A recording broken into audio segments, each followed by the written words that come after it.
Hello friends. So today we will discuss the subject research methodology. In this subject we will discuss the topic of sources of data.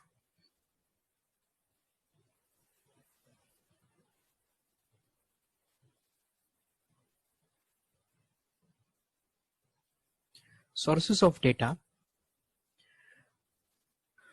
Data collection is a process of collecting information from all the relevant sources to find answers to the research problem, test the hypothesis, and evaluate the outcomes.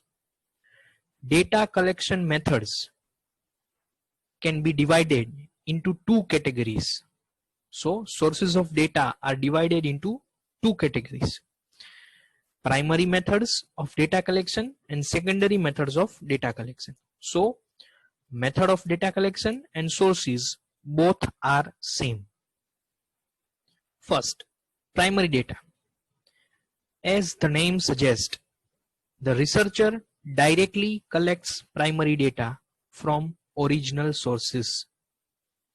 It is mainly collected by a researcher to address the research problem. Primary data are original in nature and directly related to the issue or problem and current data. Primary data are the data which the researcher collects through various methods like interview, surveys, questionnaire, etc. Secondary data. Secondary data is a data collected by someone other than the user. This may be available in written, typed, or in electronic forms. Secondary data sources include information that you retrieve through pre-existing sources like research articles, internet, or library searches. Methods or techniques or classification of data collection. There are basically two methods. First, primary data collection method. A primary data collection method includes total 5 sub-methods. Let's see one by one. First, survey method. A survey is a research for collecting information from a select group of people using standardized questionnaire or interview. Friends, in survey methods, people think that questionnaire as a survey. The questionnaire is just one part of the survey process. Survey also requires selecting population for inclusion, pre-testing instruments, determining delivery methods, ensuring validity, and analyzing results. In a continuous quality improvement, surveys also help to identify customer expectations, measure satisfaction level, and determine specific area for improvement. Surveys can be conducted by three ways, either by questionnaire, interview, and schedule. Next, observation method. Observation means viewing or seeing. Observation may be defined as a systematic phenomenon in its proper setting or the specific purpose of gathering data for a particular study. Observation as a method, both seeing and hearing. There are various methods of observation. First, direct observation. In direct observation, the researchers directly observe the behavior of a subject and record it. Second, indirect observation. The researchers observes outcome of a behavior rather than observing the behavior. For example, a researcher can count the number of cups in which tea is consumed in a product demonstration to note the customer preference for a particular brand or test. Third, structured observation. In a structured observation, a clear guideline is provided to the observer as what is to be observed and what is not to be observed.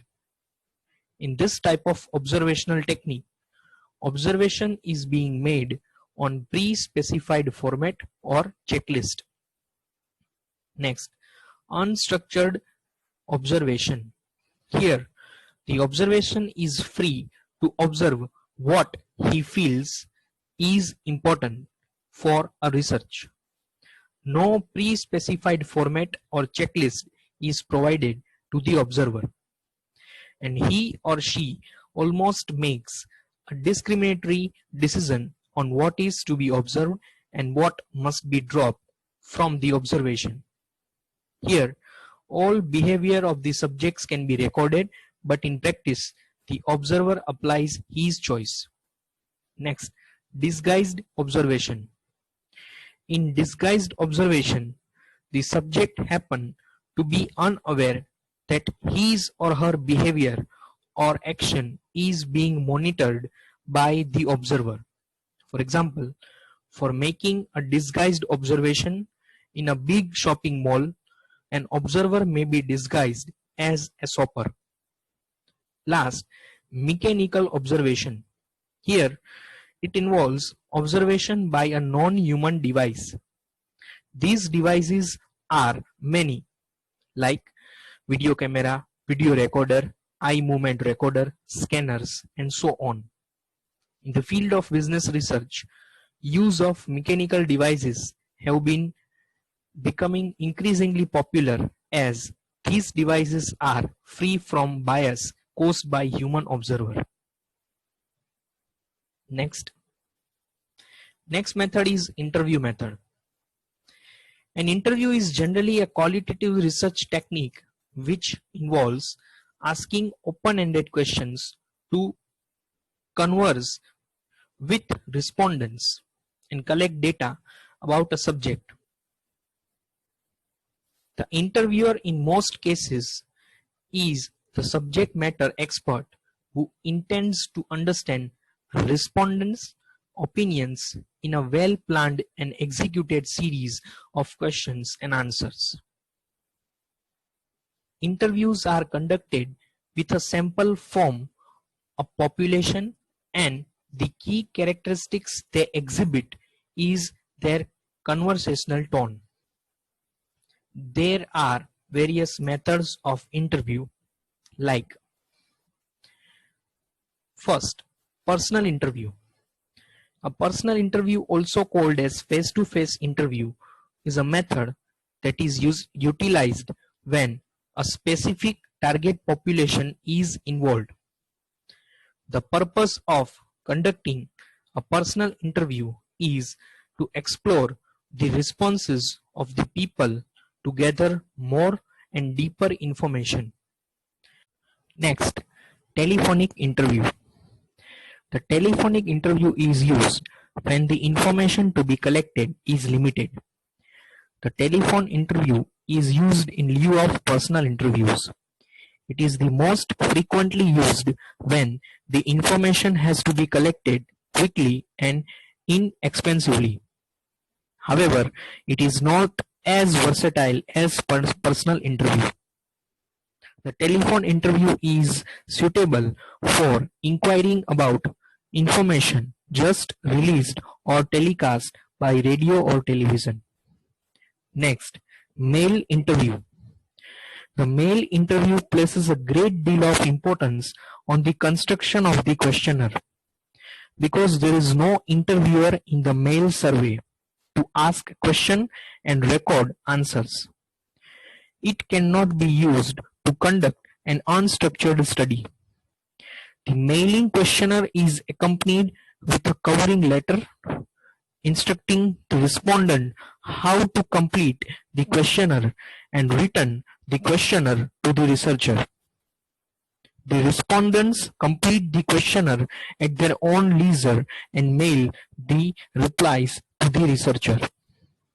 Last one, panel interview. A panel interview may be composed of either individuals or corporate units. It is a convenient method of obtaining information about the continuing behavior of a group of panel of respondents. The very nature of panel interview is the group comprising the panel member interviewed on the same or similar topics at a regular interval of reasonable period of time. Next, experimentation method. The experimental method is usually taken to be the most scientific of all methods. It is known as the method of choice. The main problem with all non-experimental methods is lack of control over the situation. The experimental method is a means of trying to overcome this problem. A considerable amount of psychological research uses the experimental method. An experiment is a study of cause and effect. It differs from non-experimental methods in that it involves the deliberate manipulation of one variable while trying to keep all other variables constant. It can be on laboratory or on the field. Last, projective techniques. Projective technique is achieved by presenting the respondents with ambiguous verbal or visual stimulus materials such as bubble cartoon, which they need to make sense of by drawing from their own experiences, thoughts, feelings, and imagination before they can offer a response. The projective technique is used to generate the information when the researcher believes that the respondent will or cannot reveal the desired meaningful information by direct questioning. The projective techniques are broadly classified as: first, word association. Here, the respondents are required to respond to a presentation of an object by indicating the first word, image, or thought that comes in or his or her mind as a response to that object. Second, completion task. Here, the respondent is presented with an incomplete sentence, story, argument, or conversation and asked to complete it. In the field of business research, the two widely used completion task techniques are sentence completion task and story completion task. Third, construction task. In this, the respondent is provided with less initial structure as compared with the completion task, where the respondent is provided with an initial structure and then he or she completes the task.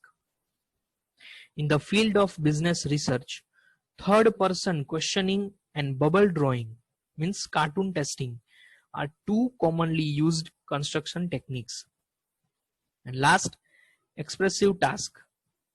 The respondents are asked to role play, act, or paint a specific concept or situation. In the role playing technique, the participant is required to act someone else's behavior in a particular settings. So these 5 techniques are the primary data collection methods or techniques. Now, last part of this topic is a secondary data collection method. Secondary data collection method includes internal sources as well as external sources. Let's try to decode internal sources. Internal sources include 3 things. First, accounting records. The basis for accounting records concerned with sales is the sales invoice. The usual sales invoice has a sizable amount of information on it.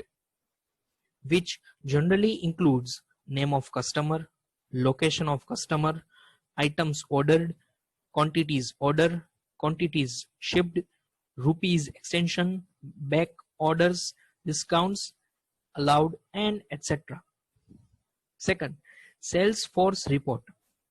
Salesforce or salesman reports represent a rich and largely untapped potential source of marketing information. The word potential is used because evidence indicates sales personnel do generally not report valuable marketing information. Sales personnel often lack of the motivation and or the means of communicate key information to marketing managers. The last one is internal expert. As an internal expert is anyone employed by the firm who has a special knowledge. The following statement by senior research manager at a major consumer goods firm describes why his organization developed a research reports library and how they ensure its use. On the average, each brand is assigned new brand manager every 2 years. External sources. It includes first, computerized databases. A computerized database is a collection of numeric data or information that is made computer readable form for electronic distribution. Those that are available that are useful in a bibliographic search, site location, media planning, market planning, forecasting, and for many other purposes of interest to marketing researchers. Second, trade association. Trade association frequently publish or maintain detailed information on industry sales, operating characteristics, growth patterns, and the like. Furthermore, they may conduct special studies of factors relevant to their industry. These materials may be published in the form of annual report, as a part of regular trade journal, or as special reports.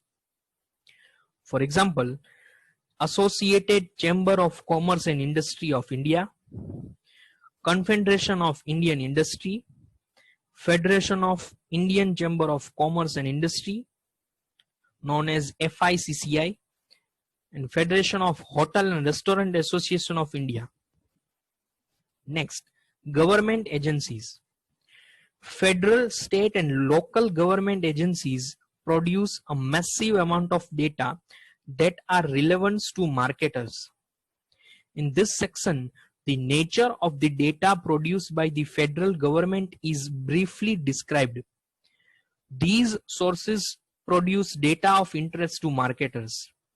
These are the data on population, housing and income, agriculture, industrial and commercial product sales of manufacturers, wholesalers, retailers, service organizations, financial and other characteristics of firms, employment, miscellaneous reports, and so on. In India, for example, the Ministry of Statistics and Program Implementation collects such data and provides data bank for all. There is also a separate website for data that is called data.gov.in. Next, directories. A number of services and directories would prove useful. A general industry dictionary directory would be a good starting place. Such directories list manufacturer's product and service by product category. They provide name of company, address, telephone number, and an estimates of its asset size. They also contain an extensive trademark listing and sample of company catalogs.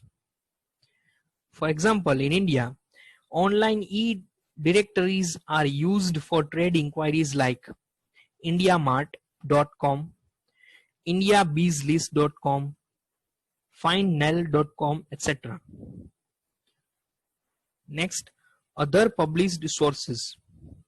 There is a virtually endless era of periodicals, books, dissertation, special reports, newspapers, and the like that contain information relevant to marketing decisions. And last, external experts.